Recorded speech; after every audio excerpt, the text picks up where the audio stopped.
Class 10 chemistry का पहला exercise रासायनिक अभिक्रिया एवं समीकरण का ये चौथा वीडियो है। बाकी 3 वीडियो का जो लिंक होगा वो इसी वीडियो के डिस्क्रिप्शन बॉक्स में दिया हुआ है, वहां से आप जा करके देख सकते हैं। और ये चौथा वीडियो में हम लोग आज सीखेंगे भौतिक अवस्थाओं के संकेत। मतलब जो अभिकारक है या उत्पाद है, उनका भौतिक अवस्था कैसा रहता है और उसको किस तरह से संकेत रूप में लिखते हैं, उसको हम लोग सीखेंगे। साथ ही साथ हम लोग सीखेंगे कि विभिन्न प्रकार के रासायनिक अभिक्रियाएं क्या-क्या होते हैं। तो चलिए सबसे पहले देख लेते हैं भौतिक अवस्थाओं के संकेत। तो भौतिक अवस्थाओं के संकेत मतलब किसका बात किया जा रहा है? पदार्थ का, है कि नहीं? तो आप बहुत तरह से इस तरह से रासायनिक समीकरण देखे होंगे। उसमें देखिए बगल में जैसे यहाँ एस लिखा हुआ है ना, यहाँ पे जी लिखा हुआ है, यहाँ भी जी लिखा हुआ है, यहाँ एस लिखा हुआ है, यहाँ एल लिखा हुआ है, यहाँ पे एक्यू लिखा हुआ है। इस तरह से आपको बहुत सारा रासायनिक समीकरण देखे होंगे। तो ऐसा बगल में क्यों लिखा हुआ है? इसका मतलब क्या है? यही चीज़ हम लोग को सीखना है, ये टॉपिक के अंदर भौतिक अवस्थाओं के संकेत के अंतर्गत। तो सबसे पहले देखिए लिखा हुआ है कि ठोस। अगर ठोस अवस्था में अगर कोई पदार्थ मेरा है, तो उसके लिए क्या लिखेंगे हम लोग? एस। एस इसलिए क्योंकि ठोस को इंग्लिश में कहते हैं सॉलिड। तो एस अगर लिखा हुआ है तो हमको समझना है कि वो पदार्थ जो है वो ठोस अवस्था में है। जैसे देखिए, ये कार्बन के बगल में लिखा हुआ है एस, मतलब हमको ये समझ में आ रहा है कि कार्बन जो है वो ठोस अवस्था में है, सॉलिड स्टेट में है। ठीक है? उसी तरह से अगर कोई पदार्थ जो है वो है द्रव, है ना? कोई पदार्थ जो है वो है मेरा द्रव, तो उसके बगल में लिखा रहेगा एल। अब एल ही क्यों लिखा हुआ रहेगा? क्योंकि द्रव को हम लोग कहते हैं लिक्विड। ठीक है? जैसे कि यहाँ पर देखिए H2O करके यहाँ पर लिखा हुआ एल। तो ये क्या हुआ? हम लोग को दिखा रहा है कि ये जो पदार्थ है वो लिक्विड स्टेट पे है। उसी तरह है गैस। तो गैस को तो इंग्लिश में गैस ही कहते हैं, इसलिए इसका संकेत में भी क्या रहेगा? जी। तो अगर कहीं पर लिखा हुआ है जी, तो हमको समझना है कि वो पदार्थ जो है वो गैस अवस्था में है। जैसे कि देखिए यहाँ पर O2 लिखा हुआ है, बगल में लिखा हुआ है जी। तो हमको ये समझ में आया कि ये जो ऑक्सीजन है वो क्या है? गैस अवस्था में है। ठीक है? उसी तरह यहाँ देखिए कार्बन डाइऑक्साइड है, कार्बन डाइऑक्साइड बगल में लिखा हुआ है जी। मतलब हमको समझ में आया कि ये जो कार्बन डाइऑक्साइड बन रहा है वो क्या है? गैस अवस्था में है। उसी तरह से देखिए यहाँ पर है जलीय विलयन। जलीय विलयन को इंग्लिश में कहा जाता है एक्वस सॉल्यूशन। इसलिए अगर कोई पदार्थ जलीय विलयन अवस्था में है तो उसके बगल में लिखा हुआ रहेगा एक्यू। ठीक है? अब इसको समझिए कि जलीय विलयन मतलब क्या? तो जलीय विलयन मतलब ये हुआ कि कोई पदार्थ जो है उसमें पानी मिला हुआ है कि नहीं? कोई पदार्थ जो है उसमें पानी मिला हुआ है। जैसे आप एक कटोरा में नमक लीजिए और उसमें पानी डालिए और उसको क्या कीजिए आपस में मिला दीजिए। तो क्या होगा कि वो जो रहेगा वो नमक का जलीय विलयन कहलाएगा। और ऐसा कोई चीज़ है, तो ऐसा में बगल में क्या रहेगा लिखा हुआ एक्यू, एक्वस सॉल्यूशन। ठीक है? अब देखिए कहीं-कहीं पर आपको ये वाला साइन दिखेगा इस तरह से, त्रिभुज की तरह से। तो ये मैथ में इसको हम लोग त्रिभुज पढ़ते हैं, लेकिन केमिस्ट्री में इसको हम लोग डेल्टा पढ़ते हैं। क्या पढ़ेंगे इसको? डेल्टा। ये क्या है हम लोग का? डेल्टा। डेल्टा क्या दिखाता है? तो डेल्टा जो है वो हीट को दिखाता है, ताप को दिखाता है कि नहीं? तो कहीं पर अगर ये बना हुआ है तो आपको समझना है कि वहाँ पर हीट दिया जा रहा है। जैसे कि यहाँ पर देखिए क्या बना हुआ है? डेल्टा बना हुआ है, तो इसका मतलब ये हुआ कि यहाँ पर हम लोग इसको हीट दे रहे हैं, है कि नहीं? मतलब कैल्शियम कार्बोनेट है, इसको जब हम हीट करेंगे तब कैल्शियम ऑक्साइड और कार्बन डाइऑक्साइड बनेगा। इसका संकेत यही, ये जो डेल्टा है ना, इसका यही, इस संकेत का मतलब यही है कि यहाँ क्या हो रहा है? इसको गर्म किया जा रहा है या इसको हीट दिया जा रहा है। ठीक है? अब इसके बाद हम लोग देखेंगे कि रासायनिक अभिक्रियाओं के प्रकार। तो रासायनिक अभिक्रिया बहुत तरह से होते हैं, उसमें से सबसे पहले हम लोग पढ़ेंगे, चलिए संयोजन अभिक्रिया या तो कॉम्बिनेशन रिएक्शन। रिएक्शन में देखिए यहाँ पर हम आधा ही लिखे हैं, आप पूरा लिख लीजिएगा, है ना? आर-ई किए हैं, उधर जगह नहीं था इसलिए वहाँ पर छोड़ दिए, ठीक है? तो कॉम्बिनेशन रिएक्शन या तो संयोजन, कहने से क्या आपको लगता है कि संयोजन मतलब क्या होता है? जुटता होगा, या कॉम्बिनेशन कर रहा है मतलब क्या हो रहा है? जोड़ रहा है। तो संयोजन ये क्या कहते हैं? कॉम्बिनेशन करना या तो संयोजन करना, दोनों का अर्थ क्या हो रहा है? जोड़ना। तो इसीलिए हम लोग का इसका नाम से ही पता चलता है कि इसमें किस तरह का अभिक्रिया हो रहा होगा। तो संयोजन अभिक्रिया उस अभिक्रिया को कहते हैं जिसमें जितना भी पदार्थ अभिक्रिया में भाग ले रहे हैं वो जुड़ जाएंगे और एक ठो उत्पाद बनाएगा, उसी को कहते हैं हम लोग संयोजन अभिक्रिया। और वही चीज को देखिए यहाँ पर लिखा हुआ है, वैसा अभिक्रिया जिसमें दो या दो से अधिक अभिकारकों का योग हो, है कि नहीं? जैसे कि देखिए यहाँ पर कार्बन है, ऑक्सीजन है, दोनों अभिक्रिया किया और बनाया क्या, कार्बन डाइऑक्साइड। तो देखिए, तो दो ठो अभिकारक था, दोनों जुड़ गए और एक ठो उत्पाद बनाया, तो जुड़ा ना, तो संयोजन हुआ, या तो क्या कहिएगा, कॉम्बिनेशन हुआ, है कि नहीं। तो इसलिए ये दोनों जुड़ करके एक उत्पाद बनाया, तो क्या हो गया, ये संयोजन अभिक्रिया हुआ। उसके बाद देखिए, इसी तरह से और भी एग्जांपल है कि हाइड्रोजन है और ऑक्सीजन है, आपस में जुड़ करके बना दिया जल, मतलब H2O। तो दोनों आपस में जुड़ करके बना दिया ये एक ठो उत्पाद बनाया, तो इसलिए ये भी संयोजन हो गया। इसी तरह से हाइड्रोजन है, क्लोरीन है, आपस में जुड़ा और हाइड्रोक्लोरिक अम्ल बनाया, मतलब कि ये भी आपस में जुड़ गए। उसी तरह कैल्शियम ऑक्साइड है और यहाँ पर जल है, दोनों आपस में क्या हुए, अभिक्रिया किए और बनाए कैल्शियम हाइड्रोक्साइड, मतलब ये भी आपस में जुड़ गए।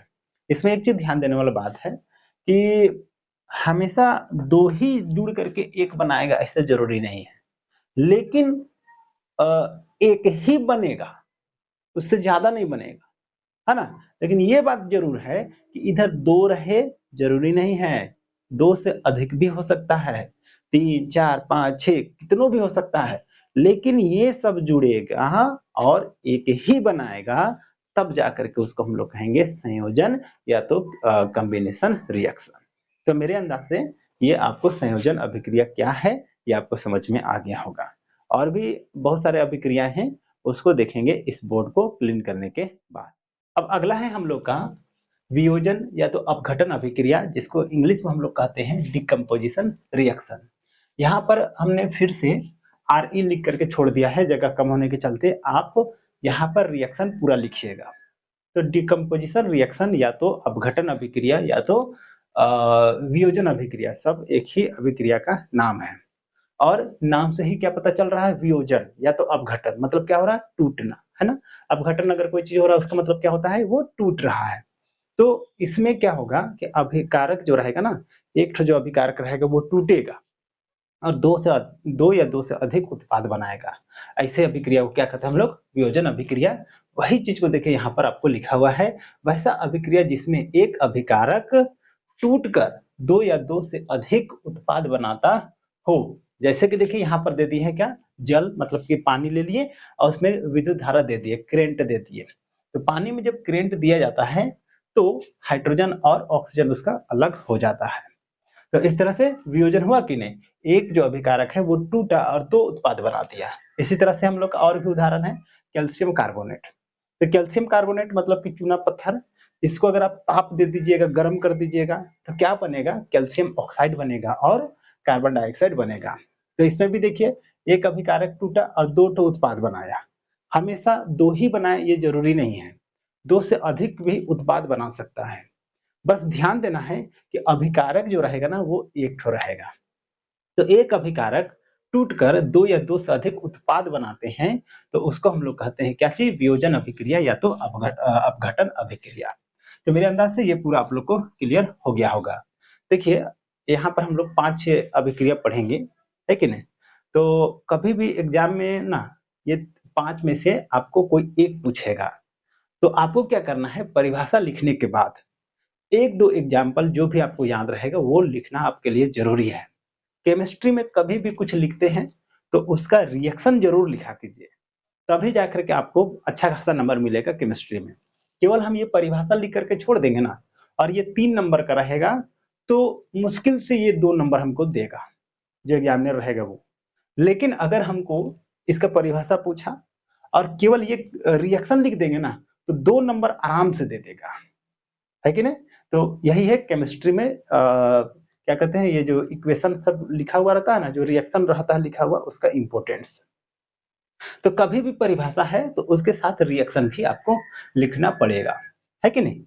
तो ये वियोजन या तो अपघटन अभिक्रिया हो गया। अब आते हैं हम लोग, अगला अभिक्रिया क्या है, विस्थापन अभिक्रिया। विस्थापन नाम से ही पता लग रहा है। जैसे देखिए, अगर आप नाम में ही ध्यान दीजिएगा ना तो उसके अंदर क्या हो रहा होगा ये आपको पता चल जाएगा। काहे कि नाम रखा जाता है ना तो बहुत सोच समझ करके रखा जाता है। अंदाजी जो मन किया मुंह में जो आया वो नाम नहीं रखा जाता है। तो कुछ अंदर में जो हो रहा है ना उसी के हिसाब से नाम रखा जाता है। तो यहाँ क्या बोला गया, विस्थापन, मतलब क्या हो रहा है कि इसके अंदर में विस्थापन हो रहा होगा। बस ये आपको समझना है विस्थापन मतलब का। विस्थापन मतलब क्या, कि उसको हटा देना। हटा देना, जैसे मान लीजिए आप अपना रूम में चेयर में बैठे हैं और हम यहाँ हैं। हम क्या किए, हम आपका चेयर में जाकर के बैठ गए, आपको हम यहाँ पे खड़ा कर दिए। तो क्या हुआ कि हमने आपका जगह को ले लिया और आपने मेरा जगह को ले लिया। तो क्या हुआ, मैंने आपको वहां से हटा दिया। तो इसी को कहते हैं हम लोग विस्थापन कर देना। तो यह वही चीज यहाँ पर लिखा हुआ होगा। देखिए, वैसा अभिक्रिया जिसमें कोई तत्व, यहाँ कोई कोई 2 बार लिखा गया है, इसको एक बार काट दीजिए, है ना। वैसा अभिक्रिया जिसमें कोई तत्व दूसरे तत्व को उसके यौगिक से हटा दे। जैसे कि देखिए यहाँ पर फेरस, फेरस को और एक नाम से जाना जाता है लोहा, है कि नहीं। तो ये हम लोग का लोहा या तो फेरस, और ये हम लोग का कॉपर सल्फेट। तो फेरस और कॉपर सल्फेट को जब आपस में अभिक्रिया कराएंगे ना, तो क्या करेगा, ये जो फेरस है वो इस कॉपर को हटा देगा, है कि नहीं। ये इसको यहाँ से हटा देगा, इधर हटा देगा, और ये इसमें खुद जुट जाएगा। जैसे देखिए यहाँ बन गया ना, इसको हटा दिया, किनारे कर दिया, और इसको यहाँ से ये जो है वो इस पार्ट से जुड़ गया। तो ऐसे ही अभिक्रिया को क्या करते हैं हम लोग, विस्थापन अभिक्रिया। मतलब आप जो चेयर में बैठे हुए हैं वहां हम गए और आपको बोले आप किनारे हट जाओ, हम बैठ जाते हैं। तो क्या हुआ, ये विस्थापन हुआ। तो विस्थापन अभिक्रिया वैसा अभिक्रिया जिसमें कोई तत्व दूसरे तत्व को उसके यौगिक से हटा दे, उसी को कहते हैं हम लोग विस्थापन अभिक्रिया।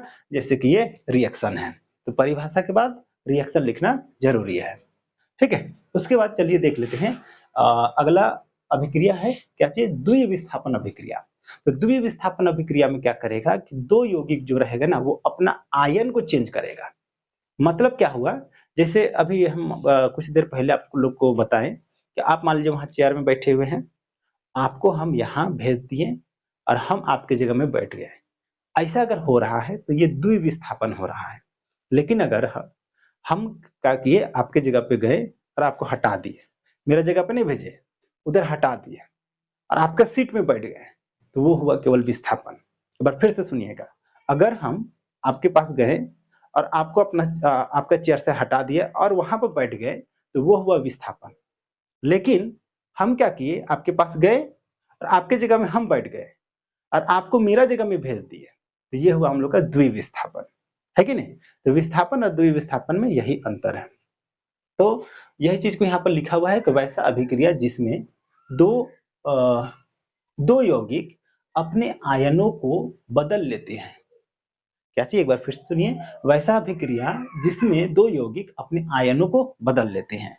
जैसे यहाँ पर देखिए तो सोडियम सल्फेट है, अब बेरियम क्लोराइड है, सोडियम सल्फेट बेरियम क्लोराइड, ठीक है। अब देखिए ये दोनों क्या किए हैं, जैसे ये रिएक्ट करेगा ना, ये जो सोडियम है ना, इसके साथ क्लोरीन के साथ में जुड़ जाएगा, और सोडियम जो है वो क्लोरीन के साथ में जुट गया, और ये जो बेरियम है ना वो सोडियम के साथ में, सॉरी सल्फेट के साथ में आ गया। तो ये वाला पार्ट यहाँ घुस गया और ये वाला पार्ट इसमें चल गया, तो इसका जगह को ये ले लिया और इसका जगह को ये ले लिया, तो इसके जगह पर ये आ जाएगा, तो इससे बनेगा कि नहीं, बेरियम सल्फेट। उसी तरह से इसका जगह पर ये चल जाएगा, तो क्या बनेगा, सोडियम क्लोराइड बनेगा कि नहीं था, है ना। तो इसी तरह से अगर होता है तो इसको हम लोग कहते हैं द्विविस्थापन। मतलब क्या होगा, हटाया तो ठीक है लेकिन उसको अपना जगह में भेज दिया। तो एक बार फिर से देख लीजिए कि इसमें और इसमें क्या अंतर है। इसमें क्या करेगा, इसको हटा देगा और इसके जगह में बैठ जाएगा, है कि नहीं। और इसमें क्या करेगा कि इसको हटा दिया, मतलब ये जो है वो इसको हटाया और ये जो है वो इसको हटाया, और क्या किया, अपना जगह को बदल लिए, है कि नहीं।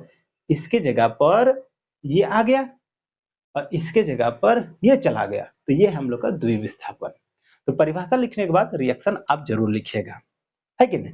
अब ये जो अभिक्रिया है विस्थापन अभिक्रिया, और ये वाला जो रिएक्शन है कि फेरस और कॉपर सल्फेट, ये दोनों आपस में अभिक्रिया करते हैं, तो फेरस सल्फेट बनाता है ना, इससे एक बहुत इंपॉर्टेंट क्वेश्चन पूछता है।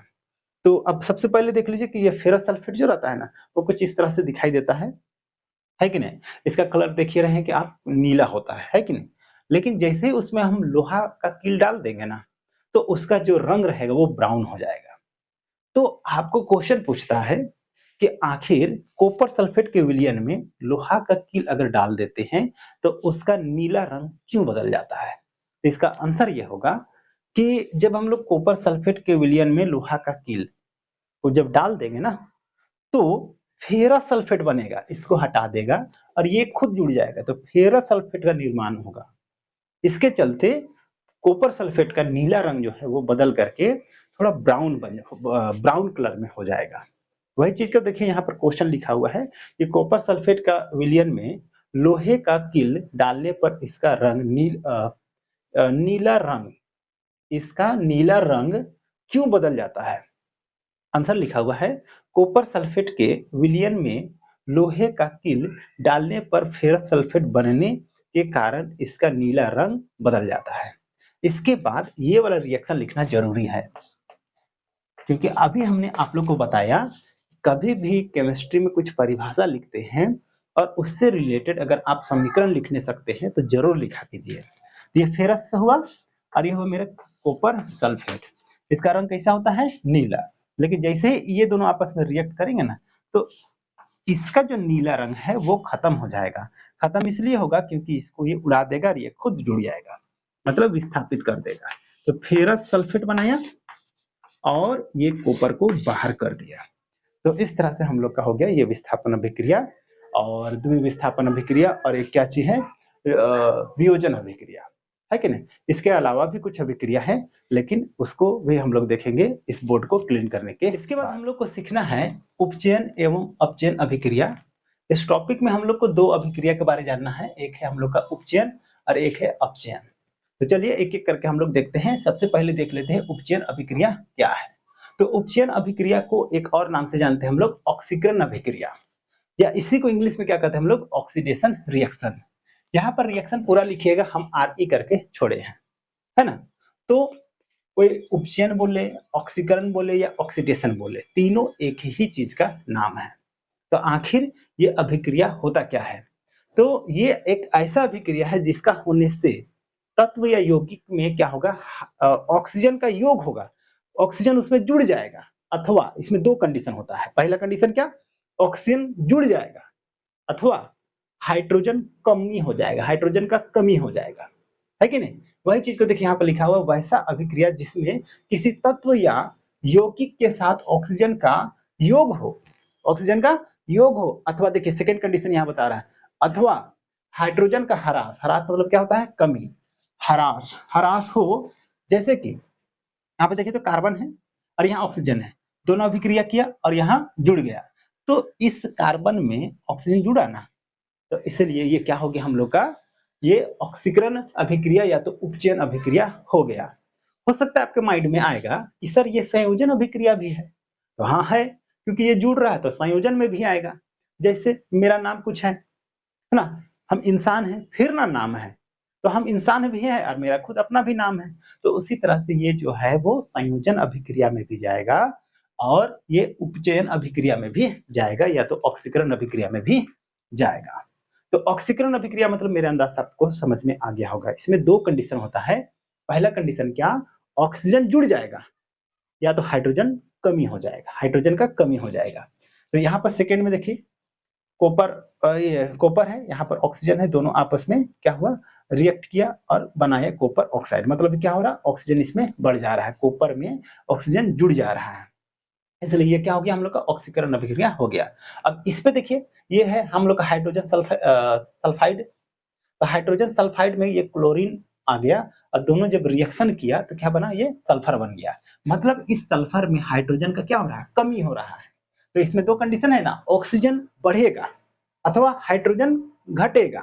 तो देखिए ये दोनों में ऑक्सीजन बढ़ रहा था, इसलिए ये उपचयन अभिक्रिया है, और ये भी उपचयन अभिक्रिया है। क्यों? क्योंकि इसमें देखिए सल्फर में हाइड्रोजन का कमी हो जा रहा है। तो इसके चलते ये आप परिभाषा लिखिएगा और ये तीनों में से सब लिखिए, कोई जरूरी नहीं है, लेकिन एक दो एग्जाम्पल जरूर लिखिएगा इस परिभाषा के बाद में। अब चलिए देख लेते हैं इसका सेकेंड पार्ट क्या है, अपचयन अभिक्रिया। तो अपचयन का एक और नाम है अवकरण, ठीक है, अवकरण या तो रिडक्शन रिएक्शन। तो अपचयन, अवकरण या रिडक्शन रिएक्शन, कुछ भी बोले सब एक ही चीज है। और इसमें क्या होगा, तो इसमें जो है वो इसका उल्टा होगा। इसमें क्या हो रहा था याद कीजिए, तो इसमें जो है वो ऑक्सीजन जुड़ रहा था और हाइड्रोजन कमी हो रहा था, लेकिन इसमें क्या होगा, इसमें क्या, सॉरी इसमें इसमें इसमें क्या होगा, सोचिए एक बार फिर से, इसमें ऑक्सीजन जुड़ रहा था और हाइड्रोजन कम हो रहा था। इसमें जस्ट उल्टा होगा। उल्टा क्या होगा, ऑक्सीजन जुड़ रहा था ना, तो ऑक्सीजन इसमें घटेगा और इसमें क्या हो रहा था, हाइड्रोजन कमी हो रहा था ना, तो इसमें क्या होगा, सॉरी, ऑक्सीजन इसमें बढ़ रहा था तो इसमें ऑक्सीजन घटेगा और इसमें हाइड्रोजन कम हो रहा था तो इसमें हाइड्रोजन बढ़ेगा। तो अपचयन अभिक्रिया उस अभिक्रिया को कहेंगे जिसके होने से क्या होगा, तत्व या यौगिक के साथ में ऑक्सीजन का कमी होगा, ऑक्सीजन का कमी होगा अथवा हाइड्रोजन का वृद्धि हो जाएगा। तो वैसा अभिक्रिया को कहेंगे हम लोग उपचयन अभिक्रिया। वैसा अभिक्रिया जिसमें तत्व या यौगिक के साथ ऑक्सीजन का ह्रास, ह्रास मतलब क्या, कमी होना, ऑक्सीजन घटेगा अथवा ह्रास हो अथवा हाइड्रोजन का योग हो। जैसे कि यहाँ पे देखिए, यहाँ सल्फर है और यहाँ पर हाइड्रोजन सल्फाइड है, दोनों आपस में रिएक्शन किया और क्या बन गया, ये सल्फर बना और यहाँ पर जल बना। तो इसमें अगर आप ध्यान दीजिएगा तो इस सल्फर में पहले अभिक्रिया करने से पहले 2 ऑक्सीजन था, लेकिन जब अभिक्रिया हो गया तो इसमें क्या हुआ, ऑक्सीजन का कमी हो गया। तो इसका शर्त फुलफिल किया कि नहीं, तो इसमें क्या होना चाहिए, ऑक्सीजन कमी होना चाहिए अथवा हाइड्रोजन बढ़ना चाहिए। तो यहाँ पर क्या हुआ, मेरा ऑक्सीजन कमी हो गया, इसलिए ये मेरा अपचयन अभिक्रिया में आ गया। ठीक है, अब चलिए इसका सेकंड एग्जांपल देख लेते हैं। ये है क्लोरीन और ये है हाइड्रोजन, दोनों क्या हुआ, अभिक्रिया क्या बनाया, हाइड्रो HCl बनाया, हाइड्रोक्लोरिक अम्ल। तो इसमें इस क्लोरीन में अभिक्रिया करने से पहले एक भी हाइड्रोजन नहीं था, लेकिन जब अभिक्रिया किया ना तो ये क्लोरीन जो है वो एक हाइड्रोजन को पकड़ लिया। तो इसमें क्या हुआ, हाइड्रोजन क्लोरीन में जो है वो हाइड्रोजन का वृद्धि हो गया। तो इसलिए ये भी जो एग्जाम्पल है वो अपचयन अभिक्रिया में आ गया। तो इस तरह से किताब में हम लोग को 5 अभिक्रिया पढ़ना है, 5 में से एक क्वेश्चन पक्का आता है 3 नंबर के लिए बोर्ड में। तो आपको क्या करना है, उसमें से आपको परिभाषा लिखना है और परिभाषा लिखने के बाद समीकरण भी लिख देना है। कम से कम एक तो समीकरण इस तरह से लिखना जरूरी है, नहीं लिखिएगा तो आपका नंबर जो रहेगा वो बहुत ही कम आ जाएगा। इन अभिक्रियाओं के साथ साथ कुछ और भी महत्वपूर्ण अभिक्रिया है, उसमें से एक महत्वपूर्ण अभिक्रिया क्या है हम लोग का, रेडॉक्स रिएक्शन या तो उपचयन अपचयन अभिक्रिया। तो इसको अलग अलग नाम से जानते हैं, क्या चीज बोलेगा, इंग्लिश में बोलेगा रेडॉक्स अभिक्रिया, है ना। ये जो रेडॉक्स वर्ड है ना वो इंग्लिश से लिया गया है, तो इसी को हिंदी में भी लिख देता है क्या, कि रेडॉक्स अभिक्रिया किसे कहते हैं, या तो कहेगा उपचयन अपचयन अभिक्रिया किसको कहते हैं, है कि नहीं। तो रेडॉक्स रिएक्शन, रेडॉक्स अभिक्रिया, उपचयन अपचयन अभिक्रिया सब एक ही का नाम है। तो आखिर ये किस तरह का अभिक्रिया होता है, तो अगर आप इधर ध्यान दिए होंगे तो इसमें भी अगर आप ध्यान देने सके होंगे तो कुछ आपको यूनिक चीज लगा होगा। क्या लगा होगा कि एक तत्व में अगर ऑक्सीजन का कमी हो रहा था तो दूसरा तत्व में ऑक्सीजन बढ़ जा रहा था। उसी तरह से अगर एक तत्व में हाइड्रोजन घट रहा था तो दूसरा तत्व में हाइड्रोजन बढ़ रहा था, है कि नहीं। तो कहने का मतलब जब भी ये अभिक्रिया होता है, उपचयन या अपचयन अभिक्रिया होता है, तो मैक्सिमम समय में दोनों साथ साथ में होता है। ठीक है, जैसे देखिए यहाँ पर है कॉपर ऑक्साइड है और ये हाइड्रोजन है, दोनों को आपस में रिएक्ट कराएं तो क्या हुआ कि ये जो कॉपर है ना वो अलग हो गया और हाइड्रोजन में ये ऑक्सीजन जुड़ गया। तो यहाँ पर मेरा कॉपर के साथ में क्या हो रहा है, ऑक्सीजन का कमी हो रहा है। और कॉपर में ऑक्सीजन का कमी हो गया। देखिए यहाँ पर कॉपर में एक ऑक्सीजन था लेकिन अभी नहीं है, कमी हो गया, घट गया। तो इसलिए यहाँ पर कौन सा अभिक्रिया हुआ, अपचयन अभिक्रिया हुआ। ऑक्सीजन का कमी होने से क्या कहते हैं उसको, अपचयन कहते हैं ना। तो यहाँ पर देखिए कॉपर में एक ऑक्सीजन था, यहाँ पर एक भी नहीं है, मतलब कॉपर में ऑक्सीजन का कमी हुआ, मतलब कि ये अपचयन अभिक्रिया हुआ। लेकिन यही ऑक्सीजन देखिए हाइड्रोजन में जाके जुड़ गया, तो हाइड्रोजन में तो बढ़ रहा है ना। तो इसलिए उपचयन अपचयन अभिक्रिया मैक्सिमम समय क्या रहता है, साथ साथ होता है। और इसी को बाद में जब देखा गया, जब मतलब बाद में जब ये चीज को पता चला तो उसका अलग से नाम रखा गया, क्या, रेडॉक्स अभिक्रिया, रेडॉक्स रिएक्शन या तो उपचयन अपचयन अभिक्रिया। इसलिए हम लोग रेडॉक्स अभिक्रिया के बारे में कहते हैं वैसा अभिक्रिया जिसका होने से एक पदार्थ में अपचयन हो और दूसरा पदार्थ में उपचयन हो, तो उसको कहते हैं हम लोग रेडॉक्स अभिक्रिया। कहने का अर्थ है कि उपचयन और अपचयन साथ साथ अगर होगा तो उसको कहिएगा रेडॉक्स अभिक्रिया। तो वही चीज को यहाँ पर लिखा हुआ है, यदि अभिक्रिया होते समय एक पदार्थ का उपचयन हो मतलब उसमें ऑक्सीजन जुड़ रहा हो, तथा दूसरे पदार्थ का अपचयन हो मतलब उसमें ऑक्सीजन का कमी हो, तो वैसा अभिक्रिया रेडॉक्स अभिक्रिया कहलाता है। इसलिए यहाँ पर देखिए इस तरह से तीर का चिन्ह बना करके यहाँ पर लिखा हुआ उपचयन, मतलब यहाँ पर हाइड्रोजन का क्या हुआ, उपचयन हुआ, और यहाँ कॉपर का अपचयन हुआ। तो इसलिए रेडॉक्स अभिक्रिया उस अभिक्रिया को कहेंगे जिसमें दोनों उपचयन और अपचयन साथ साथ में होता है। तो जब भी ये आएगा तो आपको परिभाषा लिखने के बाद इसी तरह से फिगर भी बनाना पड़ेगा। तो इस तरह से हम लोग का जितने भी रासायनिक अभिक्रियाएं थे, भौतिक संकेत थे, वो हो गया। कुछ इनसे रिलेटेड क्वेश्चन है, उसको देखेंगे हम लोग अगला वीडियो में।